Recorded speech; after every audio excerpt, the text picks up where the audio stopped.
నమస్కారం అండి. నా పేరు డాక్టర్ ఆర్ఎంపి శెట్టి. జ్యోతిష్ శాస్త్ర విభాగంలో గత కొన్ని సంవత్సరాలుగా అనేక విషయాలు మీకు తెలుపుతూ వస్తున్నాను. మీరు చూస్తున్నారు, అనుసరిస్తున్నారు, లాభపడ్డారు.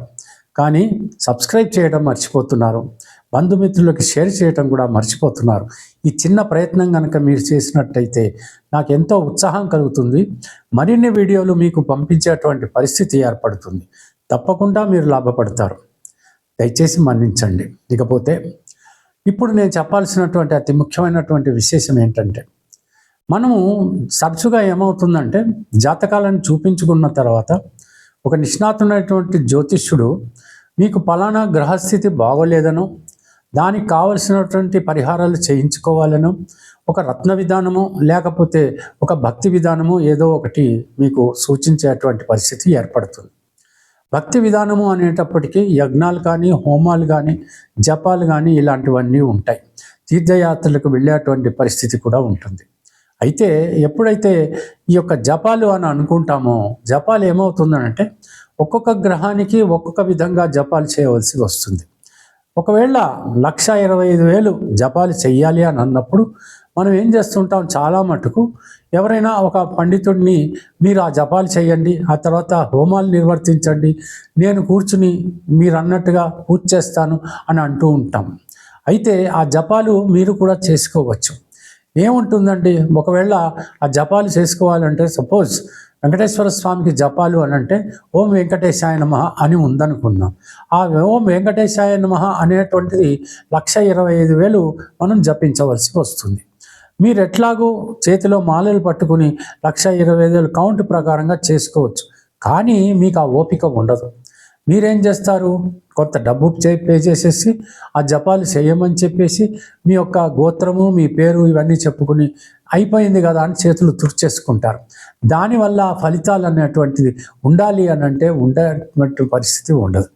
ఇకపోతే మిగతా విషయాలు ఏంటంటే, యజ్ఞాలు చేస్తూ ఉంటాం. యజ్ఞాలు ఈ రోజున ఏమవుతుందంటే, మనం రకరకాలైనటువంటి సమిధలను వాడుతుంటాం, రకరకాలైనటువంటి వస్తువులను వాడుతుంటాం. మ్యాక్సిమం వస్తువులు కూడా అడల్టరేటెడ్గా ఉంటున్నాయి.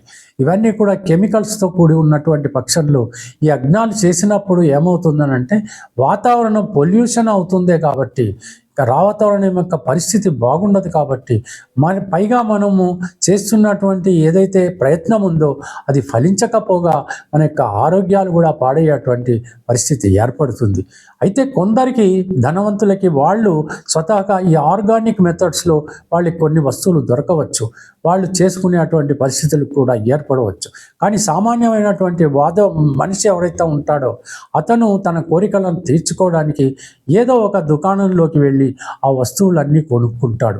ఆ వస్తువుల్లో ఈరోజు ఒక్కసారి చూడండి, కుంకుమనేనా, పసుపేనా, అన్ని రంగులు వేసినటువంటి వస్తువులు మనకు లభిస్తున్నాయి.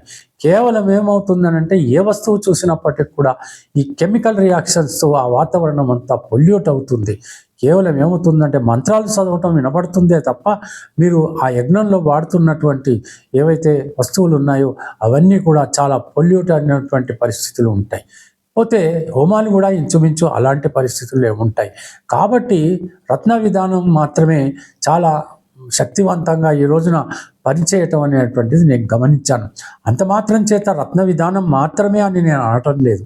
భక్తి ప్రధానం ఎప్పుడైనప్పటికీ కూడా భగవంతుడిని ధ్యానించటం, ఆ భగవంతుడిని మీరు రకరకాలుగా మరి పూజ చేయటం ఇవన్నీ కూడా జరగవలసిందే, తప్పదు. ఆ భగవంతుడి కనుక కటావీక్షణలు ఉంటే, ఆయన యొక్క దయ కలిగితే, జాలి కలిగితే తప్పకుండా మీకు మంచి శుభాలు కలగవచ్చు. కానీ మనం చేస్తున్నటువంటి రకరకాలైనటువంటి ప్రయత్నాల్లో మన యొక్క కాన్సన్ట్రేషన్ ఉండకపోగా మనం చేస్తుంటాం. ఒక యజ్ఞం చేయాలి అంటే సుమారుగా ఒక 3 నుంచి 5 గంటల కాలం పట్టవచ్చు. ఒక హోమం చెయ్యాలి అంటే 1 గంట నుంచి గంటన్నర, 2 గంటలు కూడా ఒక్కొక్కసారి పట్టవచ్చు. కానీ మన ధ్యాస ఎటుంది, అది చాలా ముఖ్యం. ఒకవైపేమో అడల్టరేటెడ్ మెటీరియల్, మరొక వైపేమో మన ధ్యాస.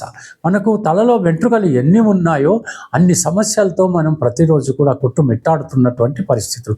అటువంటి పరిస్థితుల్లో రకరకాలైనటువంటి విధానాల్లో మనకు ఫోన్లు రావటం, ఆ మొబైల్ ఎత్తటం, ఆ మొబైల్లో మాట్లాడుతూ ఉండటం, అక్కడేమో ఆ యొక్క పురోహితుడు మంత్రాలు చదువుతూ ఇలా చెయ్యి అలా చెయ్యి అని అంటూ ఉండడం, యాంత్రికంగా అవి మీరు చేస్తూ ఉండటం, ఇదంతా కూడా ఉంటుంది. కానీ రత్న విధానంలో ఏమిటంటే ఒక మేలిమి రత్నాన్ని, ఒక మంచి జాతి రత్నాన్ని ఎప్పుడైతే మనం కొంచెం శ్రద్ధ పెట్టి కొనుక్కుంటామో, విలువైనప్పటికీ కూడా మనం ఎప్పుడైతే కొనుక్కుంటామో దాన్ని ఉంగరంగానో లాకెట్గానో తయారు చేస్తామో, మెడలో ధరించామా, నమ్మకం ఉంటే చాలు మంచి ఫలితాలు కలిగేటువంటి పరిస్థితులు మనం గమనిస్తూనే ఉన్నాం.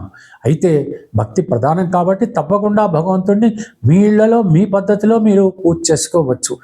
కావలసినటువంటి సమయం దొరికితే, ఒకవేళ అన్ని వస్తువులు కూడా మీకు ప్యూర్గా లభిస్తే తప్పకుండా అలాంటి హోమాలు కానీ లేకపోతే యజ్ఞాలు కానీ అవన్నీ కూడా మీరు నిర్వర్తించవచ్చు. దానికి మీ కాలము వెచ్చించవలసి వస్తుంది, ధనం కూడా బాగానే ఖర్చు అవుతుంది. ఇవన్నీ ఒక రకంగా మీరు బేరీజు వేసుకుని మరి రత్న విధానంలో నేను అదృష్టాన్ని కొని తెచ్చుకోవాలా, మరి భక్తి విధానంలో కొని తెచ్చుకోవాలా అంటే మీ పూజలు మీరు మీ శక్తి కొలది మీ పద్ధతుల్లో మీరు కాన్సన్ట్రేట్ చేసి మీ ఇళ్లలోనే ఆ పటాలు పెట్టుకుని కాస్త పువ్వులు అవి ఇవి వాటితో అలంకరించుకొని మీరు పూజ చేయండి. అష్టోత్తరాలతోనూ లేకపోతే సహస్రనామాలతోనూ తప్పకుండా పూజ చేయండి. ఆ పూజ చేస్తున్నటువంటి ఆ 10 నిమిషాలు 15 నిమిషాలు ధ్యానం అనేటువంటిది ముఖ్యం. ఆ ధ్యానంలో ఉండండి. భక్తి అనేటువంటిది చాలా ముఖ్యం. అయితే రత్న విధానంలో ధ్యానం అవసరం లేదు, ఆ రత్నం పైన నమ్మకం ఉండాలి. ఖచ్చితంగా మంచి ఫలితాలు కలుగుతాయి. మరో విషయం, చాలామంది తీర్థయాత్రలకు వెళుతుంటారు.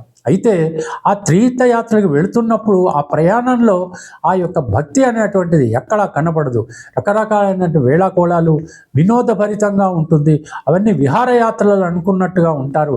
కేవలం అక్కడ ఆ యొక్క తీర్థయాత్రలకు వెళ్ళినప్పుడు, ఆ దైవ సందర్శనం అప్పుడు కేవలం ఆ విగ్రహం ముందు వెళ్ళినప్పుడు మాత్రమే ఆ శరణ ఘోష అనేటిది చదువుతారు. మిగతా సమయం అంతా కూడా భక్తి ప్రధానంగా ఉండదు. అనేక రకాలైనటువంటి సమస్యలను చర్చించుకుంటూ ఉంటారు. రకరకాలైనటువంటి వాద వివాదాలకి దిగుతారు. మరి పోలీసు వచ్చాడా, లైన్లో పెట్టాడా, ఎవడో దూరాడని, ఏదో రకరకాలైన వాడికి తొందరగా విఐపీలు వచ్చారని, వాళ్ళకి ఎందుకు మీరు దర్శనానికి పంపిస్తున్నారని ఇలాంటి ఘర్షణలన్నీ జరుగుతుంటాయి. అక్కడ భక్తి అనేటువంటిది లేదు, ఓపిక ఉండదు. వెంటనే దర్శనం అయిపోవాలి, బయటకు వచ్చేయాలి, క్యాంటీన్కి వెళ్ళాలి, తినేయాలి. ఆ తర్వాత ఆ యొక్క గుట్ట ఏదైతే ఉంటుందో, ఆ శిఖరం ఏదైతే ఉందో దాన్ని దిగేయాలి. ఆ తర్వాత బస్సులు ఎక్కాలి, రైలు ఎక్కాలి. ఈ గొడవే ఉంటుంది.